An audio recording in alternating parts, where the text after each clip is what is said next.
নমস্কার বন্ধুরা, আমি দ্য সেলুগুরি রাইডার। আজকের জার্নিটা আমাদের শুরু হচ্ছে অম্বিকানগর থেকে।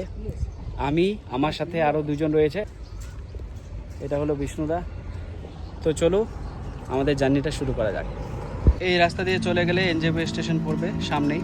এই যে ঘরগুলো দেখতে পাচ্ছেন, এগুলো পার করলেই এনজেপি স্টেশন। আর এই রাস্তা ধরে এদিকে অম্বিকানগর চলে গেল।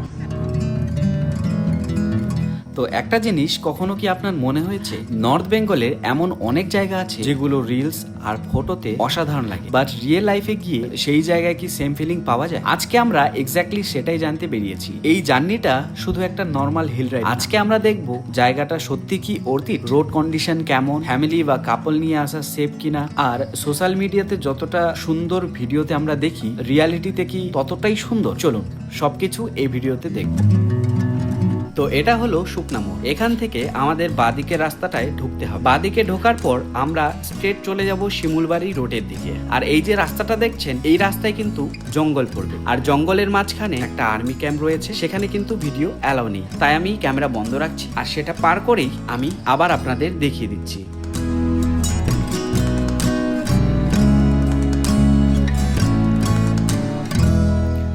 এখান থেকে আমাদের ডান দিকে ঢুক, আর ডান দিকে ঢোকার পর কিছু দূর এগোলেই একটা চেকপোস্ট পড়বে। আর এই চেকপোস্ট থেকে যদি আপনি সোজা চলে যান তাহলে মিরিক যেতে পারবেন। আর ডান দিকে গেলে রোহিণী, কার্শিয়াং, দার্জিলিং এপাশ দিয়েও যাওয়া যায়, বা ওই রাস্তা দিয়েও যেতে পারবেন। আমরা কিন্তু রাইট সাইডে ঢুকে পড়লাম।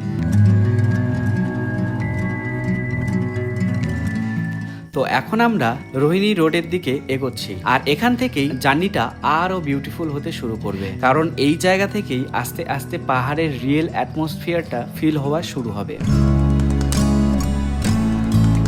কিছু দূর এগোনোর পর এই রাস্তায় একটা বড় গেট রয়েছে, যেখানে লেখা রয়েছে ওয়েলকাম টু দার্জিলিং। তো এটা হলো রোহিণী টোল গেট। তো সেদিন এখানে একটু ঝামেলা হচ্ছিল বলে মনে হয়,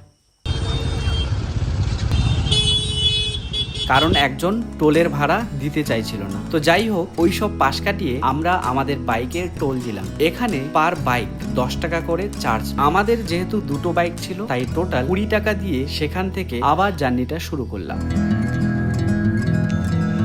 তো আমরা এখন স্লোলি কার্শিয়াং এর দিকে এগোচ্ছি। আর যারা প্রথমবার হিল রাইড করতে আসবেন তাদের জন্য একটা ইম্পর্টেন্ট সাজেশন দিতে চাই, পাহাড়ে কখনোই বেশি স্পিডে বাইক চালাবেন, স্পেশালি এই রোহিণী কার্শিয়াং রুটে, কারণ এই রাস্তাটা অনেক খারাপ। আর এখানে সবসময় চেষ্টা করবেন ফার্স্ট গিয়ার বা ম্যাক্সিমাম সেকেন্ড গিয়ারের মধ্যেই রাইড করতে। এতে বাইকটা স্মুথ পাওয়ার পায়, আর আপহিলে কন্ট্রোল মেনটেন করাও অনেক ইজিয়ার হয়। কারণ সত্যি বলতে গেলে পাহাড়ের রোড যতটা সুন্দর ততটাই ডেঞ্জারাস। এখানে একটু গাফিলতি বা রাইডিং মিস্টেক হলেই অ্যাক্সিডেন্ট হওয়ার চান্স থাকে। তাই ভিউ এনজয় করার পাশাপাশি সেফটিটাও কিন্তু ইকুয়ালি ইম্পর্টেন্ট। আর চারিদিকে ভিউটা দেখুন, চারিদিকে পাহাড়, একদিকে গ্রিনারি, আর এই পিসফুল রোড। সত্যি বলতে গেলে মনটা একদম ফ্রেশ হয়ে যাচ্ছিল। ক্যামেরাতে যতটা সুন্দর লাগছে, রিয়েলে তার থেকেও অনেক বেশি সুন্দর। আর পাহাড়ের ওয়েদারের তো কোনো ভরসাই নেই। এই 1 মিনিট আগে একদম ক্লিয়ার স্কাই, আবার 1 মিনিট পরেই হঠাৎ ফগ নেমে যেতে পারে। কখনো সানলাইট, কখনো ঠান্ডা হাওয়া, আবার কখনো পুরো ওয়েদার চেঞ্জ হয়ে যায়। যদিও সেই দিনের ওয়েদার মোটামুটি ক্লিয়ারই ছিল, বাট পাহাড়ে বেরোলে সবসময় প্রিপারেশন নিয়ে বেরোনো। তাই আমরা রেইনকোট, সোয়েটার সবকিছু নিয়েই বেরিয়েছিলাম, কারণ যদি হঠাৎ বৃষ্টি শুরু হতো তাহলেও যেন আমাদের কোনো প্রবলেম না হয়। তো পাহাড়ের ট্রিপ এনজয় করতে গেলে প্ল্যানিং আর প্রিপারেশন দুটোই কিন্তু ইম্পর্টেন্ট। তো এই বিউটিফুল পাহাড়ি ভিউ এনজয় করতে করতেই আমরা কিন্তু স্লোলি এগিয়ে যাচ্ছি আমাদের ডেস্টিনেশনের দিকে। এখানে কিন্তু আই লাভ কার্শিয়াং লেখা রয়েছে ট্রাফিক পুলিশের পেছনে। তো আমরা এই রাস্তা ধরেই এগোতে থাকবো। যেহেতু ভিড় রয়েছে তাই আমরা সেখানে দাঁড়ালাম। তো আজকের ওয়েদারটা দেখুন, পুরো ফগি না হলেও কিন্তু কুয়াশা রয়েছে। তো পাহাড়ের ওয়েদারটার ফিলটাই কমপ্লিটলি আলাদা। শহরে যেরকম গরম আর বিজি এনভায়রনমেন্ট থাকে, পাহাড়ে আসলেই কিন্তু মাইন্ড অটোমেটিক্যালি ফ্রেশ হয়ে যায়। তো এই ঠান্ডা হাওয়া, ফগি অ্যাটমসফিয়ার, চারিদিকে পাহাড়ি ভিউ সবকিছু মিলিয়ে একটা পিসফুল ফিলিং কাজ করছিল। আর এই রিজনটাই পার্সোনালি আমার পাহাড়ে আসার সবচেয়ে ফেভারিট পার্ট। শুধু ডেস্টিনেশন না, জার্নিটাও কিন্তু ইকুয়ালি এনজয় করা যায়। তো এই beautiful Kurseong road, foggy weather আর অ্যামেজিং হিল অ্যাটমসফিয়ার এনজয় করতে করতেই আমরা এগিয়ে যাচ্ছি। তো এই জায়গাটায় একটু দাঁড়াইলাম গাড়িটাকে রেস্ট দেওয়ার জন্য, কারণ প্রচণ্ড গরমে ইঞ্জিন একদম গরম হয়ে গেছে। 125 সিসি গাড়ি নিয়ে আসছি, ঠিক আছে। এখানকার জায়গাটা দেখিয়ে দিচ্ছি, এখানকার ভিউটা কেমন একবার দেখো।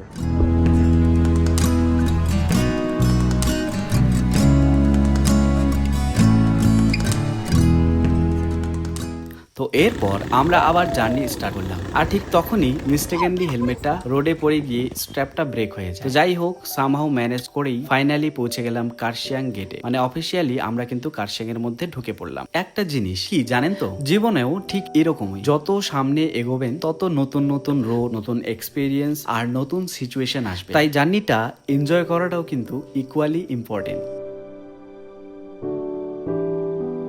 তো এই যে দেখতে পাচ্ছেন, এটা হলো কার্শিয়াং স্টেশন। এই স্টেশনটা ক্রস করে আমরা সোজা এগোতে থাকবো, আর কিছু দূর যাওয়ার পর রাইট সাইডে একটা খাড়া আফেল রোড উপরের দিকে উঠে গেছে। আমরা কিন্তু ওই রোডটাতেই উঠবো। আর যেহেতু দিনটা ছিল সানডে, তাই এখানে ট্রাফিক কিন্তু প্রচুর ছিল। আপনারা দেখতেই পাচ্ছেন কত জ্যাম। এই জ্যাম থেকে বেরোতে আমাদের প্রায় 20 থেকে 25 মিনিট সময় লেগে গেছিল, কারণ উপর থেকে অনেক গাড়ি নিচে নামছিল। আর পাহাড়ের রোডে একটা নিয়ম আছে, আফিল গাড়ির থেকে ডাউনহিল গাড়িগুলোকে আগে যেতে দেওয়া হয়। কারণ কি, কারণ জানেন তো, কারণ পাহাড়ের নিচে নামা গাড়ির কন্ট্রোল করা কম্পারেটিভলি বেশি ডিফিকাল্ট হয়। তাই সেফটি রিজনে আগে নিচের দিকে নামা গাড়িগুলোকে প্রায়োরিটি দেওয়া হয়। তো জ্যামটা পার করে আমরা আবার এগোতে থাকলাম, আর চারিদিকের এই বিউটিফুল হিল ভিউ দেখতে দেখতে ফাইনালি আমরা পৌঁছে গেলাম দ্য হিল স্কুল। আর এই স্কুলটা শুধু তার হিস্ট্রি বা ব্রিটিশ আর্কিটেকচারের জন্য ফেমাস না, এই জায়গাটাকে নিয়ে বছরের পর বছর ধরে অনেক মিস্টেরিয়াস স্টোরি প্রচলিত রয়েছে। লোক মুখে শোনা যায় দ্য হিল এরিয়া নাকি নর্থ বেঙ্গলের সবচেয়ে মিস্টেরিয়াস জায়গাগুলোর মধ্যে একটা। অনেকেই দাবি করেন এই ফরেস্ট এরিয়া আর স্কুল, মানে স্কুলের আশেপাশে নাকি অদ্ভুত কিছু এক্সপিরিয়েন্স হয়েছে। কেউ স্ট্রেঞ্জ আওয়াজ শুনেছেন, আর কেউ আবার আনএক্সপ্লেইনড শ্যাডো দেখার কথাও বলেছেন। এখন এই গল্পগুলো কতটা সত্যি আর কতটা মানুষের কল্পনা সেটা আমি বলতে পারবো না, কিন্তু একটা জিনিস মানতেই হবে, চারিদিকের পাইন ফরেস্ট, পুরনো ব্রিটিশ বিল্ডিং আর এই ফগি অ্যাটমসফিয়ার জায়গাটাকে সত্যি একটু মিস্টেরিয়াস ফিল দেয়। আর হয়তো এই কারণেই এত বছর পরেও দ্য হিলের নাম শুনলেই মানুষের মধ্যে একটা কিউরিওসিটি কাজ করে। আর সত্যি বলতে গেলে জায়গাটা সামনে থেকে দেখার পর আমারও কিউরিওসিটি আরও বেড়ে গিয়েছিল, কারণ এই জায়গাটাকে নিয়ে যখন এত গল্প, এত রহস্য আর এত আলোচনা শোনা যায়, তখন ন্যাচারালি জানতে ইচ্ছে করে আসল সত্যিটা কি। তবে একটা জিনিস নিশ্চিত, হান্টেড হোক বা না হোক, এই জায়গার অ্যাটমসফিয়ারটা কিন্তু সত্যি ইউনিক। পুরনো আর্কিটেকচার, চারিদিকের পাইন ফরেস্ট আর এই ওয়েদার, সবকিছু মিলিয়ে জায়গাটার একটা আলাদা ক্যারেক্টার রয়েছে। হয়তো এই কারণেই প্রতি বছর এত মানুষ এখানে আসেন, কেউ হিস্ট্রি জানতে, কেউ নেচার এনজয় করতে, আবার কেউ আসে এই জায়গাটার রহস্যটা নিজের চোখে দেখতে। তো এখন আমরা দ্য হিলের পাইন ফরেস্ট এরিয়া দিয়ে এগোচ্ছি, আর এখানেই রয়েছে একটা মিউজিয়াম, যেটা আজকে আমরা এক্সপ্লোর করব। মিউজিয়ামটা দেখার পর এখানকার ফেমাস দ্য হিল পার্কটাও কিন্তু ঘুরে দেখব। আর সত্যি বললে শুধু ডেস্টিনেশন না, এই ফরেস্ট রোডটাও নিজের মধ্যে একটা অ্যাট্রাকশন।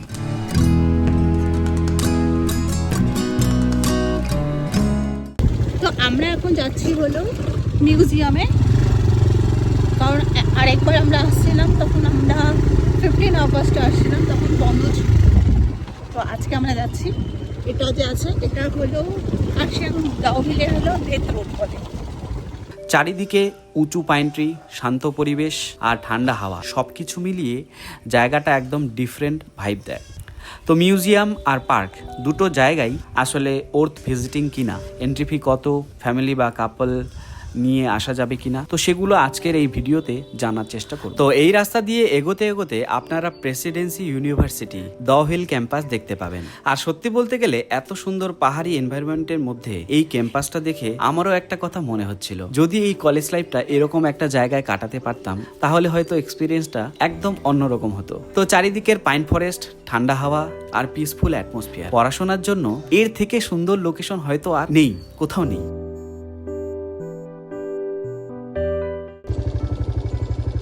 দাদা, মিউজিয়ামের রাস্তা কোন দিকে? এদিক দিয়ে সিধা যাবো?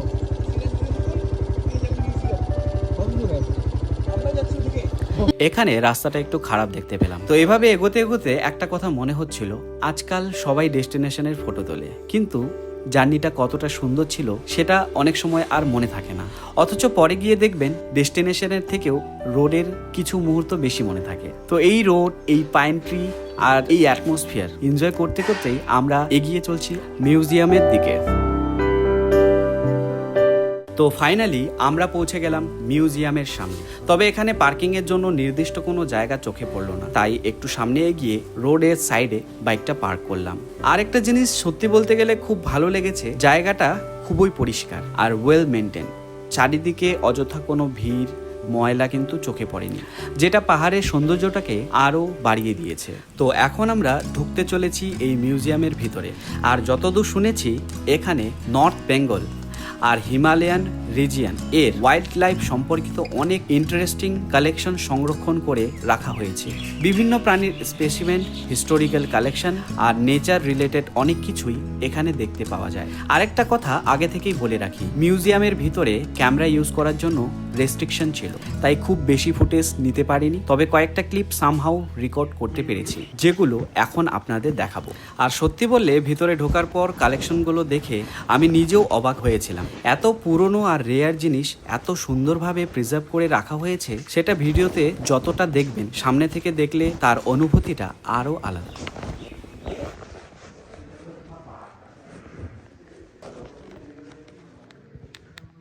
নেই বুঝে। আর মিউজিয়ামের ভিতরে যে টাইগার স্কিন আর অন্যান্য অ্যানিম্যালসের স্পেসিমেনগুলো দেখছেন, এগুলো সব প্রিজার্ভড অরিজিনাল স্পেসিমেন। এত কাছ থেকে এই ধরনের কালেকশন দেখার এক্সপিরিয়েন্সটা সত্যি অসাধারণ।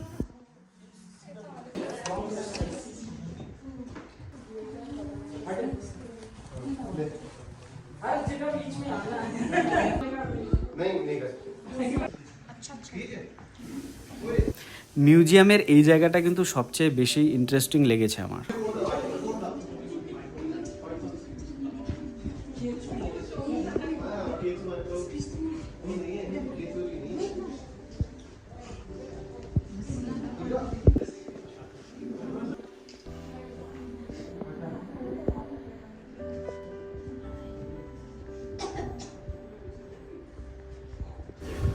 তো মিউজিয়ামটা ঘুরে দেখা শেষ হলো, আর এখানে এসে আমার এক্সপিরিয়েন্সটা বেশ ভালোই ছিল। বিশেষ করে ওয়াইল্ড লাইফ আর নেচার রিলেটেড কালেকশনগুলো দেখে বোঝা যায় কত যত্ন করে এগুলো সংরক্ষণ করা হয়েছে।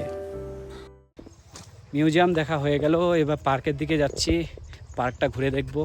ফার্স্ট টাইম ঘুরে কেমন লাগলো এখানে মিউজিয়ামটা? ভালো তো লাগলো, কিন্তু ওই ব্যাগটা শুধু অশান্তির জঞ্জাল হচ্ছে। সে তো এত দূর আসলে তো নিয়ে তো আসতে হবেই রেইনকোট। কিন্তু তুমি বলো বিষ্ণুদা, কি বলবো, কেমন লাগলো? জায়গাটা খুব ভালো আছে, তোমরা সবাই আইসো, আর অবশ্যই রেনকোট ফেনকোট নিয়ে আইসো, বৃষ্টি পড়তে পারে। ওয়েদারের কোনো গ্যারান্টি নেই, অবশ্যই এখানে আসলে রেইনকোট, সোয়েটার সব কিছু নিয়ে আসবে। তো এবার আমরা পৌঁছে গেলাম দ্য হিল পার্কে। এখানকার এন্ট্রি ফি পার হেড 20 টাকা। আর ভালো ব্যাপার হলো এখানে ওয়াশরুমের ব্যবস্থাও রয়েছে। পার্কটা খুব বড় না, রিলেটিভলি ছোট, তবে যারা ফ্যামিলি বা কাপল নিয়ে শান্ত পরিবেশে সময় কাটাতে চান তাদের জন্য জায়গাটা বেশ। চারিদিকে পাইন ট্রি, ফ্রেশ এয়ার আর এখানকার অ্যাটমসফিয়ারটা মানে দারুণ। সবকিছু মিলিয়ে কিছুটা সময় রিল্যাক্স করার জন্য পারফেক্ট জায়গা বলা যায়। আর সত্যি বলতে গেলে এখানে আসার পর জায়গাটা বেশ ক্লিন এবং ওয়েল মেনটেন্ড মনে হলো।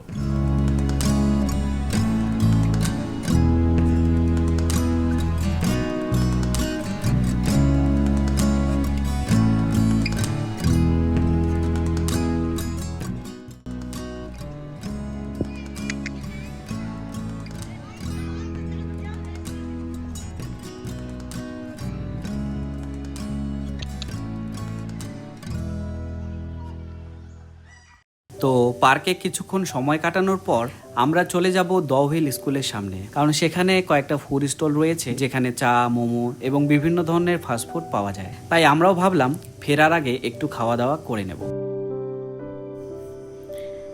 আজকের এক্সপিরিয়েন্সটা আমার বেশ ভালোই লেগেছে। Museum, park, history, pine forest আর পিসফুল অ্যাটমসফিয়ার সবকিছু মিলিয়ে দহ হিল আমার কাছে একটা ডিফারেন্ট এক্সপিরিয়েন্স ছিল। যদি আপনারা নেচার ভালোবাসেন আর সিটি লাইফ থেকে একটু শান্ত পরিবেশে সময় কাটাতে চান তাহলে জায়গাটা একবার ঘুরে দেখতে পারেন। তো ভিডিওটা যদি আপনাদের ভালো লেগে থাকে তাহলে একটা লাইক করে দেবেন আর চ্যানেলে নতুন হলে সাবস্ক্রাইব করে পাশে থাকবেন। আজকের মতো এই পর্যন্তই। আমি নিন্টু, দেখা হচ্ছে নেক্সট ভিডিওতে দ্য শিলিগুড়ি রাইডার অফিসিয়াল চ্যানেলে। ধন্যবাদ।